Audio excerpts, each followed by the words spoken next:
बिस्मिल्लाहिर्रहमानिर्रहीम वीवर्स, आज हम बना रहे हैं मज़ेदार और चटपटा बीफ स्टू, वो भी अपने तरीके से।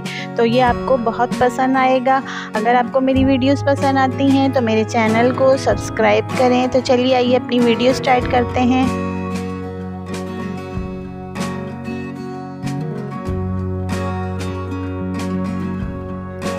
सबसे पहले हमने एक बर्तन में 5 से 6 कप पानी ले लिया है और ये तकरीबन 1.5 किलो गोश्त है। इसको अच्छी तरह से धो लिया है।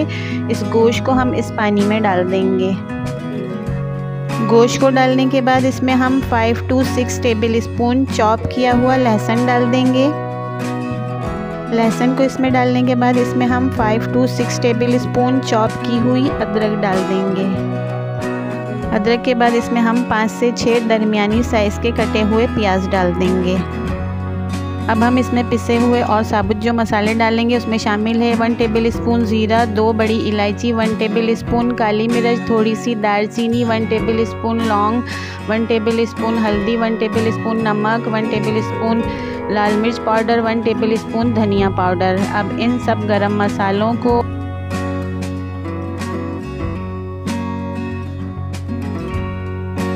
इसमें डाल देंगे और फिर इसके बाद हम थोड़ी सी साबुत गोल लाल मिर्च भी इसमें डाल देंगे और फिर इसको डालने के बाद हम इन सब मसालों को अच्छी तरह से मिक्स कर देंगे और चूल्हे के फ्लेम को मीडियम रखेंगे।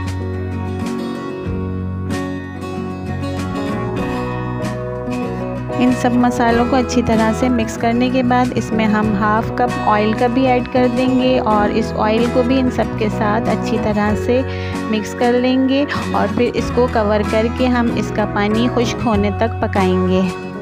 ऑयल और तमाम मसालों की क्वांटिटी आप अपनी मर्ज़ी के मुताबिक कम या ज़्यादा कर सकते हैं।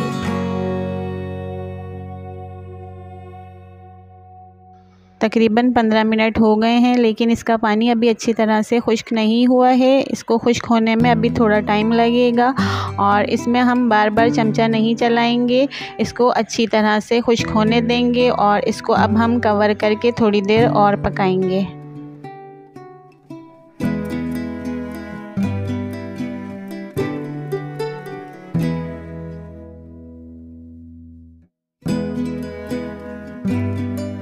पाँच से 10 मिनट और पकाने के बाद इसका पानी अच्छी तरह से ड्राई नहीं हुआ है लेकिन हाफ ड्राई हो गया है।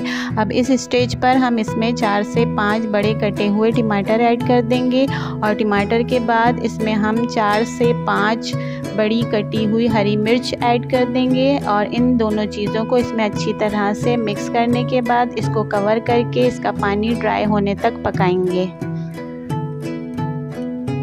10 मिनट और पकाने के बाद इसका पानी थोड़ा बहुत ड्राई हो गया है लेकिन अच्छी तरह से ड्राई नहीं हुआ है और ऑयल भी ऊपर आना शुरू हो गया है। अब हमने जो साबुत धनिया कूट के रखी थी उसके 4 to 5 टेबल स्पून इसमें हम ऐड कर देंगे और इसको अच्छी तरह से मिक्स कर लेंगे और इसको हम कवर करके ऑयल ऊपर आने तक और इसका पानी ड्राई होने तक इसको हम पकाएंगे। 10 मिनट और पकाने के बाद इसका पानी अच्छी तरह से ड्राई हो गया है और इसने ऑयल को भी अच्छी तरह से रिलीज़ कर दिया है और इसमें बहुत अच्छी सी खुशबू भी आ रही है और अब हम इसको डिश आउट कर लेंगे।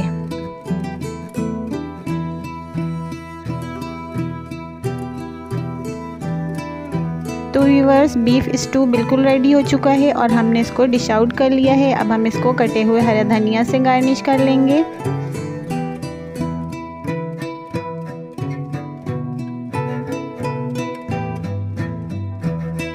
तो व्यूअर्स, हमारा मज़ेदार और चटपटा बीफ स्टू खाने के लिए बिल्कुल रेडी हो चुका है और ये बहुत ज़्यादा मज़ेदार बना है। आप लोग इसको अपने घर पे ज़रूर ट्राई करिएगा, आपके घर वाले इसको बहुत ज़्यादा पसंद करेंगे।